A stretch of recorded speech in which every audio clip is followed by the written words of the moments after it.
भागवत में एक कथा आता है। सरस्वती नदी के तट पर जितना भी ऋषि मुनि ब्रह्मांड में थे, वहां जाकर के एक बार यज्ञ कर रहे थे। यज्ञ करने में विचार आया कि आहुति जो देंगे किसको देंगे हम। तो ऋषि मुनियों में लड़ाई चलता रहा कि किसको दें, क्या करें। ब्रह्मा को दें, विष्णु को दें, महेश को दें। भगवान कौन है, इनमें बड़ा कौन है, इन तीनों देवताओं में बड़ा कौन है। ऋषि मुनियों में, ये भागवत में है, सुखदेव जी सुनाते हैं कि इस तरीका से चलता रहा। तब ऋषि मुनियों ने विचार किए, इन तीनों का परीक्षा लेंगे हम, इन तीनों के भगवान के परीक्षा लेंगे। इनमें से श्रेष्ठ कौन है, भगवान कौन है।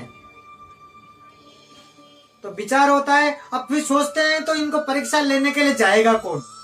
और उन ऋषि मुनियों में सबसे श्रेष्ठ ऋषि मुनियों में बैठे थे भृगु ऋषि। कौन बैठे थे? भृगु ऋषि सबसे श्रेष्ठ थे वो। अब भृगु ऋषि को कहते हैं कि आपको जाना है इन तीनों का परीक्षा लेने। तो भृगु ऋषि राजी हो जाते हैं और तैयार होते हैं परीक्षा लेने के लिए। तो भृगु ऋषि कहते हैं, मैं परीक्षा लेने जाऊंगा, मुझे क्वेश्चन पेपर तो दो। क्या दो? क्वेश्चन पेपर तो दो। मैं क्या जा करके इनका परीक्षा लूंगा, क्या बोलूं, कैसे कैसे परीक्षा लूं।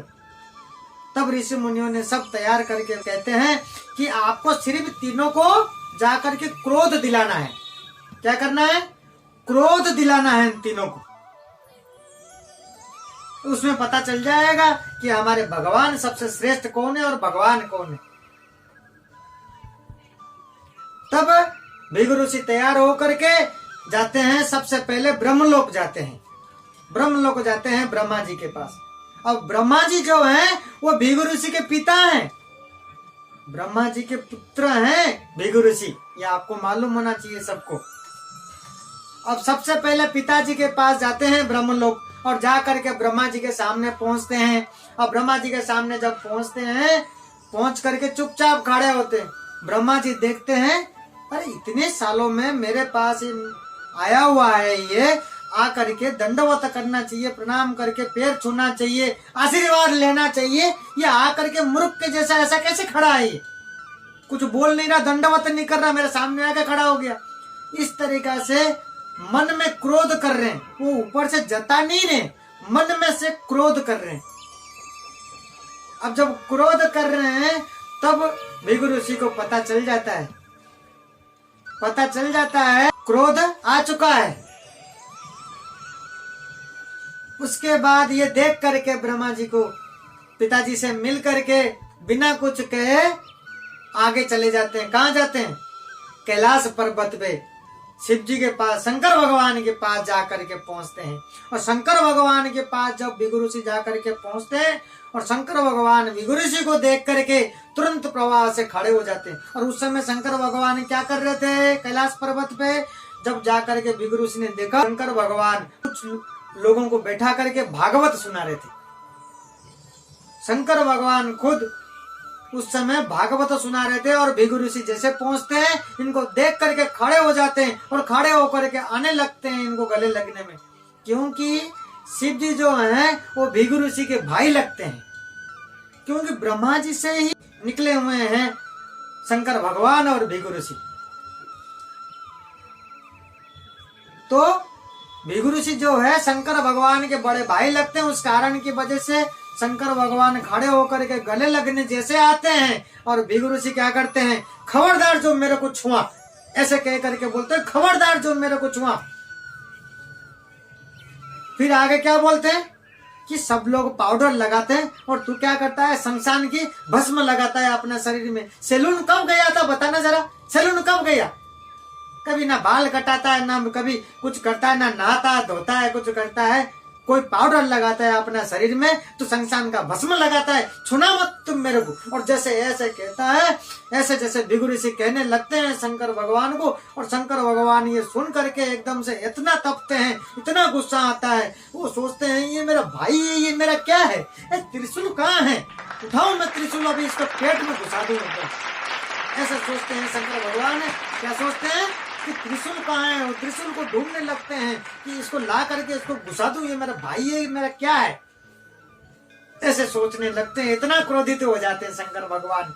और जब ये देखती हैं माता पार्वती आकर के पहुंचती है, माता पार्वती देख करके अपना पतिदेव को शांत करते हैं, शांत करके कहते हैं क्या शांत हो जाओ, मेरा जेठ है, आपके बड़े भाई हैं, अब शांत हो जाओ, शांत हो जाओ, ऐसे कह करके। और पत्नी जब आकर के शांत करती है, हमेशा हर किसी का हस्बैंड तो अपना धर्म पत्नी आकर के जब शांत करती है वो हर कोई पतिदेव तो शांत हो ही जाते। तो इसी तरीका से माता पार्वती आकर के शंकर भगवान को शांत करते हैं, ऐसा कहते हैं कि मेरा जेठ है, आपके बड़े भाई है, छोड़ो जाने दो, ऐसे कह करके उनको शांत कर देते हैं।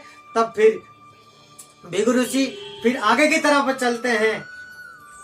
कहाँ चलते हैं? विष्णु के पास गोलोक धाम पहुंचते हैं, और गोलोक धाम पहुंच करके वहां देखते हैं भगवान को, और भगवान एकदम से लेटे हुए हैं और लक्ष्मी जी चरण दबा रही है। भगवान क्या कर रहे हैं? लेटे हुए हैं और लक्ष्मी जी चरण दबा रही हैं। भृगु ऋषि ने ब्रह्मा जी को मन से, और यहाँ शिव जी को वाणी से, और यहाँ क्या करते हैं विष्णु जी को। विष्णु जी जब लेटे हुए हैं, भगवान जब लेटे हुए हैं और लक्ष्मी जी चरण दबा रही हैं, उस टाइम भृगु ऋषि दौड़ते हुए जाकर के और लात मारते हैं भगवान की छाती पे। भृगु ऋषि क्या करते हैं? छाती पे लात मारते, पांव रख देते जाकर के, और रखते ही लक्ष्मी जी देखते हैं ये क्या है, ये क्या कर रहा है, देख करके बहुत नाराज होती हैं लक्ष्मी जी। और भगवान ये देख करके उठ करके एकदम से उठ करके आ करके हाथ जोड़ के चरणों में गिरते हैं कि हे मान्यवर, मेरे से भूल हुआ है, मेरे को पता ही नहीं है कि आप आने वाले थे, ऐसा भगवान कह करके हाथ जोड़ के चरणों में गिरते हैं भृगु ऋषि के कि मेरा जो छाती है वो वज्र की जैसा है, आपको कहीं चोट तो नहीं लगा, आपको कहीं चोट तो नहीं लगा। ये भगवान कृष्ण है हमारे। और इसी जगह पे ये सोच लीजिए, मैं ये सोचता हूँ ऐसा कुछ शंकर भगवान के साथ कर देते हैं भृगु ऋषि तो क्या होता। वो सरस्वती नदी के तट पर भृगु ऋषि के लाश ही होता वहां पे।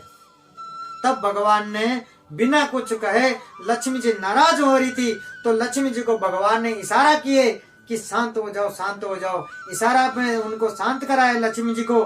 तब भगवान उठ करके हाथ जोड़ करके चरणों में बैठे भृगु ऋषि के, हे मान्यवर कह करके बोले, हे मान्यवर, मेरे से गलती हुआ है, मुझे पता नहीं चला कि आप आने वाले थे, और मेरे वज्र की जैसा छाती है, सीने पे आपके पांव लगा, कहीं चोट तो नहीं लगा, ऐसा कह करके जब बोलते हैं और भृगु ऋषि के आंखों में आंसू एकदम धार लगती है, धार की तरह निकलने लगता है आंसू भृगु ऋषि के।